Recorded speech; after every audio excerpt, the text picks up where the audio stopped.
LIC என் வீட்டு bathroom. அப்ப என் வீடு எவ்வளவு பெரிய வீடா இருக்கும்? என் வீடு வீடு ஒரு ஆளு உள்ள போனோன்னு வச்சுக்க.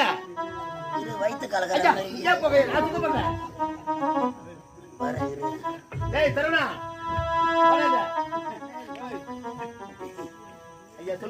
ஒரு ஆளு உள்ள போனா என் வீட்டு உள்ள ஒரு ஆளு வெளியே வந்துடணும்.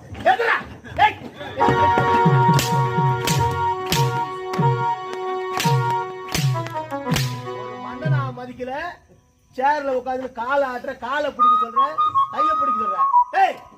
ஒரு ஆளு உள்ள போனா ஒரு ஆளு வெளியே வரணும். அவ்வளவு பெரிய வீட்டை வச்சுக்கின்னு என் வீட்டு ஒரு கழிச்சு பார்த்தாலும் 3 பேர் தான் படுக்க முடியும். எல்ஐசி தான் என் வீட்டு பாத்ரூம் பண்றேன் சொல்ற கம்யூனிட்டி எனக்கு தான் புத்தி இல்லை.